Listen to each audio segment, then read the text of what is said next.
Hey Regular Guys, welcome back to another, what we hope will be an exciting edition of the Regular Guy Show. This is part 2 in a 2-part series on post-traumatic stress disorder. And it was just so much material, we didn't have enough time to cover it last time out.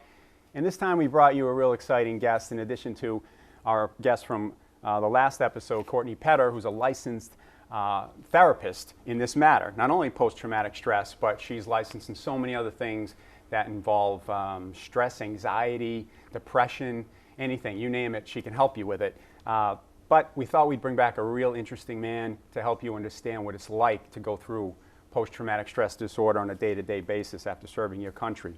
As you know, and as we said last time out, it can be a cause that is post-traumatic stress, from a natural disaster to a serious accident, terrorist attack on the extreme, just sudden death of a loved one, of course, war, combat, a violent personal assault, and that 67% of people exposed to mass violence actually develop post-traumatic stress disorder. So, without any further delay, we're going to welcome Courtney Petter back to the show. Courtney, thanks for coming back again. We appreciate it.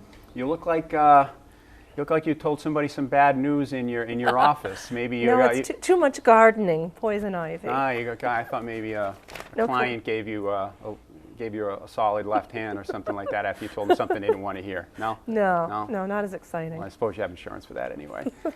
But in addition to Courtney, we have Michael Bahuniak. Mike is Chief Warrant Officer and a Senior Instructor Pilot and Instrument Examiner for the U.S. Army National Guard. Mike's going to be here and tell us a little bit about his experience. Mike, welcome to the show. Thank you. Thanks for joining us. Really nice of you to come out today.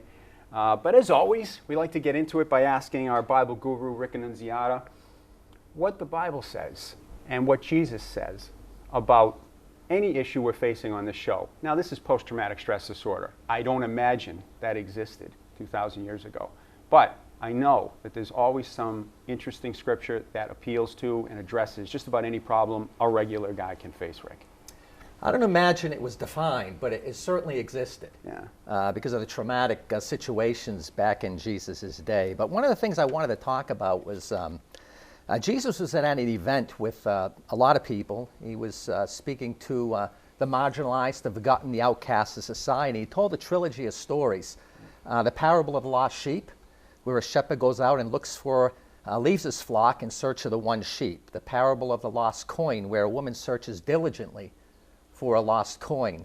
And the last one was the parable of the lost son, the son that had squandered his father's inheritance, only to return not to a rebuke, but to compassion and mercy. And Jesus wants to emphasize that God knows us.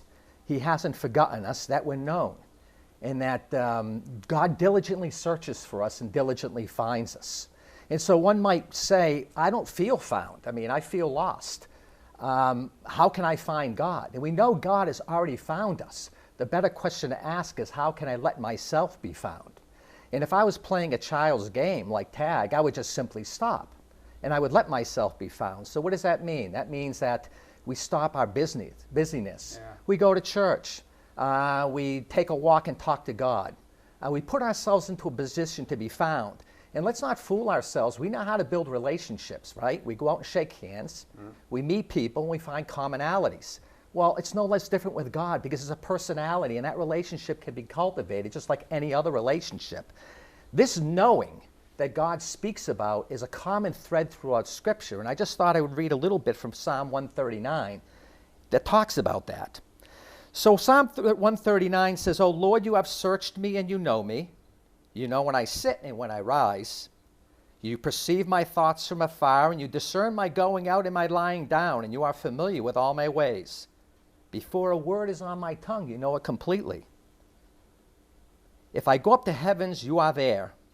If I make my bed in the depths, you are there. If I rise in the wings of the dawn, if I settle on the far side of the sea, even there your hand will guide me. Your right hand will hold me fast. If I say, surely the darkness will hide me, and the light will become night around me, even the darkness will not be hidden to you, Lord." So the Lord reminds us in closing that no matter where we go, no matter how dark life gets, no matter what trouble or chaos we find ourselves in, it can never be low enough and dark enough that God cannot reach us. That He knows us intimately He knows us well 1,000,000 times, 1,000,000 years before we were ever born. God knew us. And because he knows us, he loves us. And he loves us intimately despite our failures and despite our faults. And sometimes we think we're in a place that God cannot possibly reach. And that's just not true. Exactly. And it speaks well to anyone that's having a hard time in life, PTSD, and all manner of difficulties, that God is there, he knows you, but we need to make ourselves available to him. Let ourselves be found. Right. It starts with be still and know that I am God, Yes. pausing, redirecting your time, and spending time with him quietly. And I think a lot of us think that we have to talk to God and ask him, well, this is my issue, this is my problem, what do you say about that? I think if you just sit quietly and think about it as if you were talking, but without verbalizing, even that helps a lot. But you need to spend the time, as you said, Rick, listening and waiting for the answers and trusting that they'll come.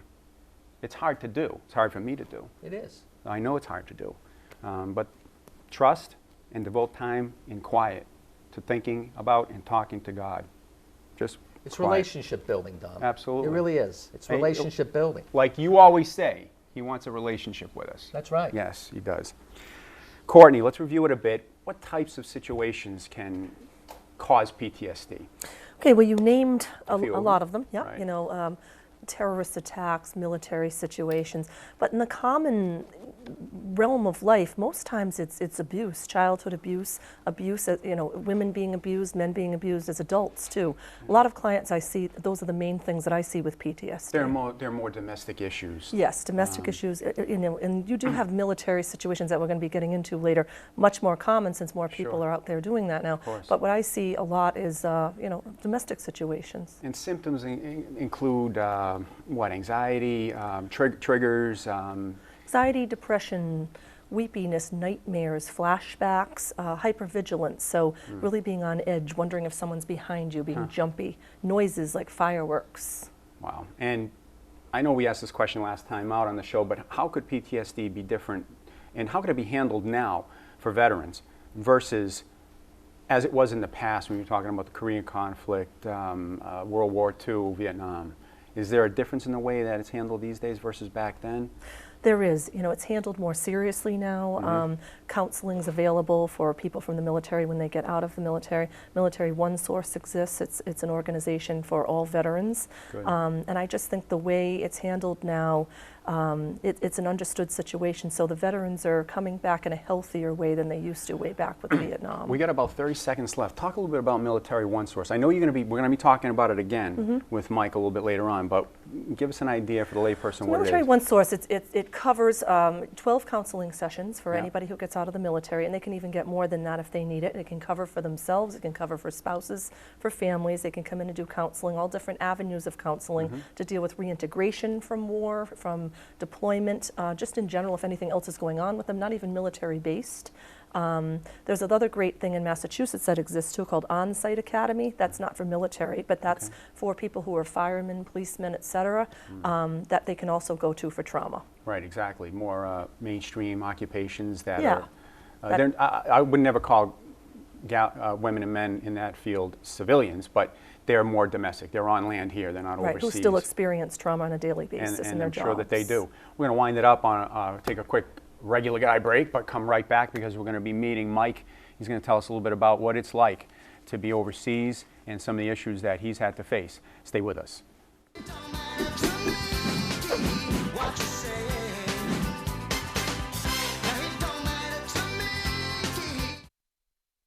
Welcome to Dorico's Meat Market, where fresh and natural ingredients are our specialty. We have the most diverse collection of fresh meats and made-to-order sandwiches that Massachusetts has to offer. Steaks, chicken, pork, homemade sausages and fresh sliced cold cuts, newly picked natural vegetables. We got it all. Our vast collection even comes marinated and ready to be fired up for dinner. And who could forget about Dorico's famous meat packages that will save you cash and feed your family for the entire week? There's nothing missing from our collection. What's missing from your table? Join me on the Hank Stoltz Experience. People are always asking me, what is the experience? Well, that's the beauty of it. It's everything that has to do with Central Massachusetts. From the politics of the region to the great events that are going on each and every weekend or every night right here in Central Mass. You don't want to miss a single moment as I discuss exciting new topics with a variety of different guests on each show. The action never stops on the Hank Stoltz Experience, only on Charter TV 3.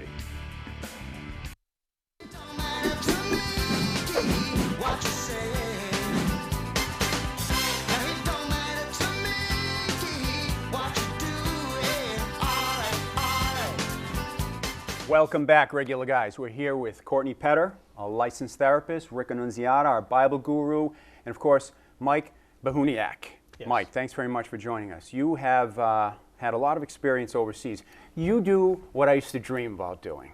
And I mean, I'm glamorizing it, there's just so much bad stuff in it, but I wanted to be a military pilot. And the first question they asked me is, do you wear corrective lenses? And I said, yeah. And they said, sorry, too bad. So, I guess just was a heartbreak. But what you do is a great thing, and I want to say thank you for serving our nation. Thank you. Thank you for being on the show.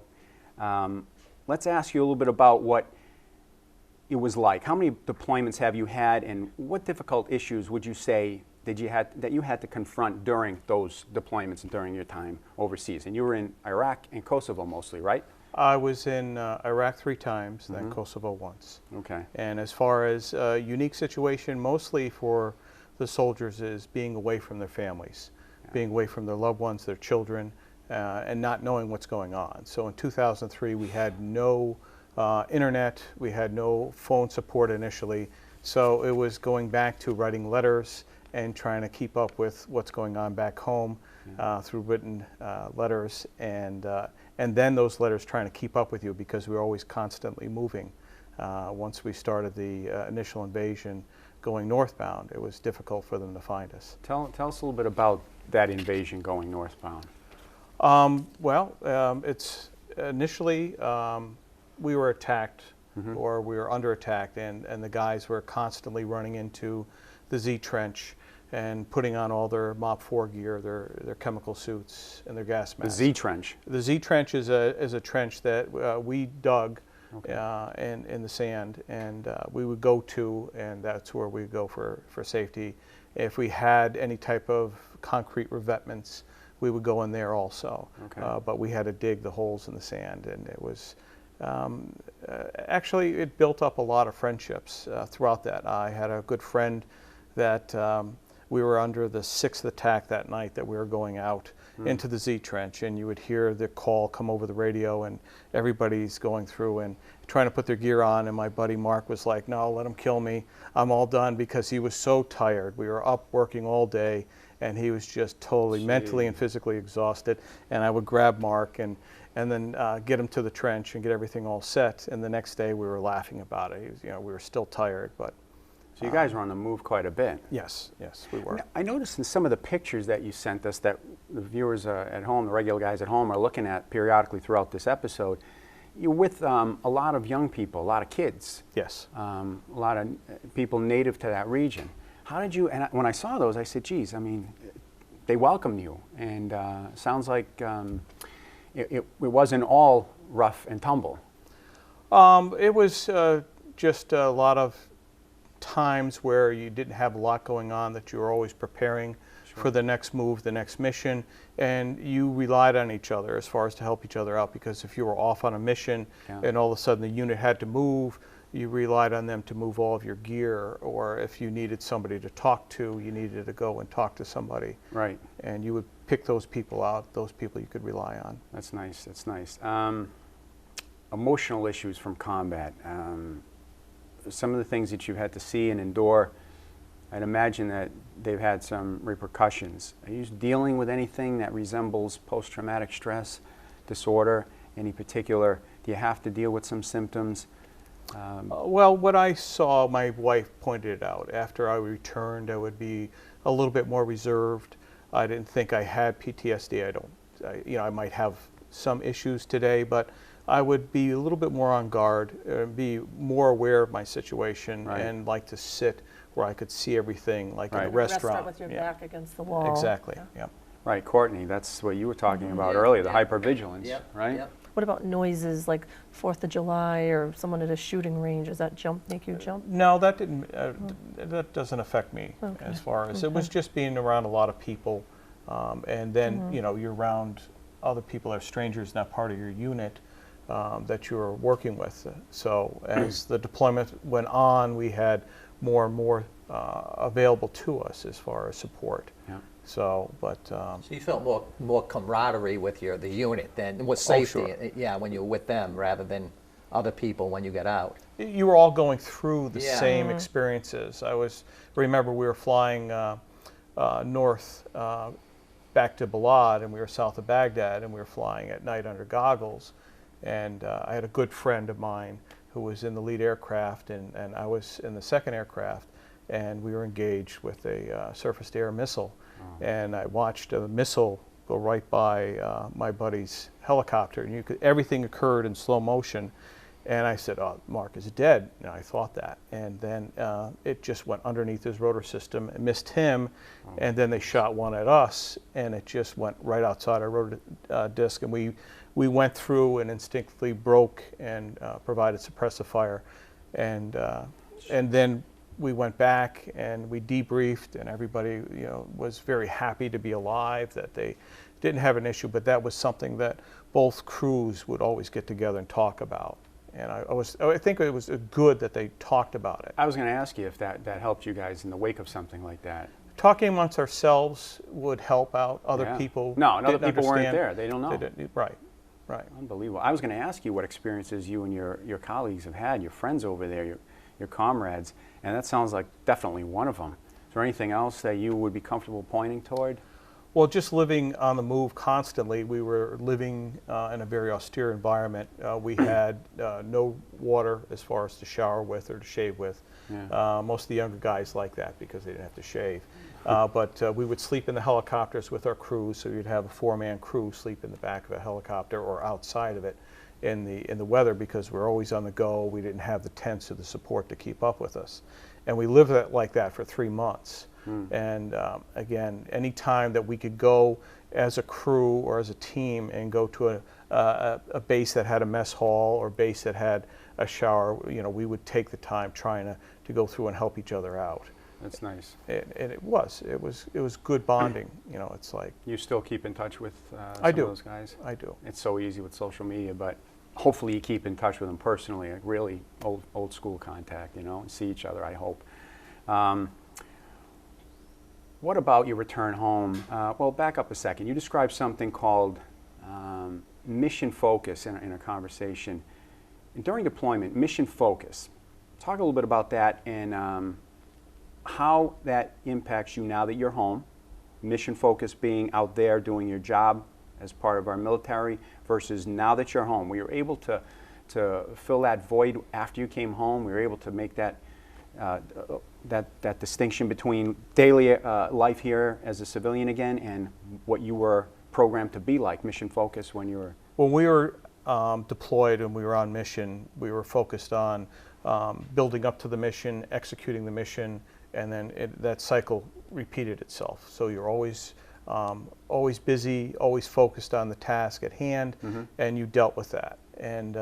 And so it was so intense, you didn't have to worry about putting kids to bed, going shopping, paying the bills. Right. All that was handled at home, and you try to go through and compartmentalize that. So, you were dealing with now what was occurring with yourselves, and try not to deal with the highs and lows off the mission. We're going to pick that up when we come right back.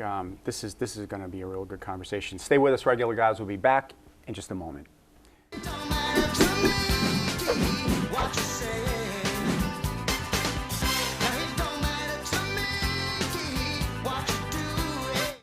Welcome to Dorico's Meat Market, where fresh and natural ingredients are our specialty. We have the most diverse collection of fresh meats and made-to-order sandwiches that Massachusetts has to offer. Steaks, chicken, pork, homemade sausages, and fresh sliced cold cuts. Newly picked natural vegetables. We got it all. Our vast collection even comes marinated and ready to be fired up for dinner. And who could forget about Dorico's famous meat packages that will save you cash and feed your family for the entire week? There's nothing missing from our collection. What's missing from your table? Andy was signed in 2000. Strong announcing voice, good work ethic, and we throw a live hit at him every now and again, but he and the front office know who the real franchise sports anchor is around here. That's good. Are you sure? I try to be a mentor to him, show him the ropes, help him develop. Should it be this high? But every now and then, I need to think about job security. Academy 82. Moving on. General Tso's chicken and Szechuan orange flavored. What happened to my script?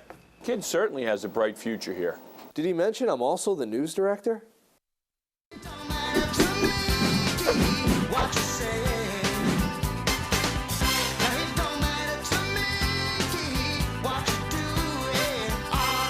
Welcome back again, Regular Guys. We're here with Mike. Mike, as I mentioned before, Mike Behuniak is a wonderful veteran that served our country well, and we're talking a little bit about his experiences overseas in Iraq and Kosovo, and he's a helicopter pilot, so he knows a little bit about the dangers that exist in that realm. Mike, we were talking about mission focus during deployment and what it's like to come home after being conditioned to be mission focused. So let's pick that up again. Tell us a little bit about what the transition was like coming back from a solid task, 1, 2, 3 regimented task of being mission focused, and now coming home and just having to wing it sometimes. Trying to get in step with your family and their lives, because now your children are a year older. They were a year without you. Your wife was dealing with all of the responsibilities for managing a home without you, making all the decisions, and here you come back in, and you don't want to be a bull in a china cabinet knocking everything over and trying to take command again, but of the family. So trying to go through and fit yourself back into the family. And where do I belong? Where's my relationship with my wife, my children, and how to restart that? Because as the children get older, they're more focused on their friends and building up relationships outside the family. But you're trying to regain that year, and a lot of people would try to gain that year back that they lost. More aggressively, right? More aggressively. I'm imagining what that would be like, and I think that would drive me crazy. That would make me really. That would be really tough for me, if not impossible. I can't imagine how you're able to do it. You have to blend in, you have to kind of defer, Courtney, right? And just take up. That's what I mostly see with couples with reintegration, yes. Figuring out where you now fit in their routine, right? Yes. Yeah, like you said, you don't want to be the bull in the china closet, Exactly. but you're the husband, you're the father, you want to pick things right up. It's our instinct almost, Rick, to just say, so what's going on? Let me jump back into what you're doing. Yeah. You get a soccer practice, you get a basketball game, what's going on? And then maybe they have this distance, because I guess young people are facing life. 1 year to them is like 5 or 7 years to us, because so much happens in a young person's life, a teenager or a child, versus us. It's the same stuff every day for us, but for them, things change from month to month almost. That's really difficult. When you were in mission focus in the field, was information that you received from home distracting, or did you kind of like filter that right out? You were always yearning for it. You always wanted that, even though you try to put that to the side. So when they had mail call, and it was just like you saw in the movies in Korea, Vietnam, we would all gather around, and they call out your name initially or tell you that you had mail, and it was like Christmas. And you're looking for that letter, that package, and you would go through, and if your buddy didn't get anything, you opened up that box and you shared with them. Nice. And because you didn't want them to really get depressed about nobody wrote me, nobody, and it was just the mail trying to keep up with us, because we were always on the move. Any specific issue with family, children, or your wife that you're comfortable talking about that was just presented to you when you got home that you really had a challenge getting around? My daughter growing up and maturing, and I always had an excellent relationship with my sons, but trying to gain that back, and it's something I could never get back. And after it was really tough for us to go through and try to connect. She became very independent and wanting to do things on her own, and refused to take any type of parent advice. And we struggled with that for many years. Courtney, is that something that, and I want you to hit that ball too, is that something that, what do you think about that? And is that something that, daughters and fathers wrestle with versus sons and fathers? It's, for me and my son, it's almost like, yeah, no, that's it. we're right on the top line again. It's really age-based, okay? So like when kids are young, you know, for a period of time, girls are close to the moms and it switches in close to the fathers. Right. And as teenagers, a lot of times they are close to the dads, they fight with the mom. So he might have been away during a crucial period of time then in her development when the father-daughter relationship was important. Talk about mission focus on a particular film you were telling us about earlier. There's a movie called The Hurt Locker, and it was a very detailed movie about people deployed. I believe it was Afghanistan they were in. And the end of the movie stands out to me when the man comes home to his wife, and he's home, and they're showing him just integrating, and she sends him to the store. And he goes in the cereal aisle, and they have the footage is like this, they make it look like a very long aisle, and he's in the cereal aisle, and he's standing there overwhelmed. And that stands out to me so much because so many people tell me, so many military people say, I feel overwhelmed here about small decisions I have to do daily, whereas when I'm on my mission, I know exactly what I have to do. Exactly. So to me, that's the crux of PTSD, in essence, you know, coming back and life's small decisions here that are no big deal to us are big to them because their mind is in such a different place than it was. Talk about an example involving a Navy SEAL that you're acquainted with. Years ago, I had a Navy SEAL come in. He only came in for 2 sessions, and he was a very large African-American man that you would never think would have any kind of fear at all. And he came in, and he had been a sniper in another country. He wasn't allowed to tell me many details. And one of his missions was that he had to kill an important leader. And he told me, if you don't do what they tell you, you know, you're in significant trouble, so you have to do exactly what you're ordered to do. And this leader then grabbed a child's hand that was the same age as his son. And he said inside he had such anxiety because he knew he had to kill this man, but he had to do what he was told. So he did, and the child lived. But he came in, and we were doing this technique called EMDR, eye movement desensitization reprocessing, which is great for trauma, especially PTSD, military trauma. And he was just shaking and petrified as we were doing this, almost like reliving this. But then we completed the procedure and he ended up being okay. But that really struck me as somebody that, you know, so strong and a Navy SEAL, struggling so much internally with what he had to do there. Yeah, well, you know what? Put yourself in their position. I don't care if you're 10 feet tall and you're a mountain of muscle.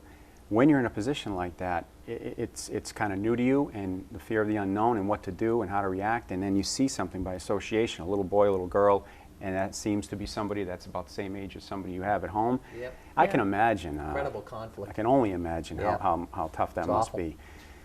Eye movement desensitization.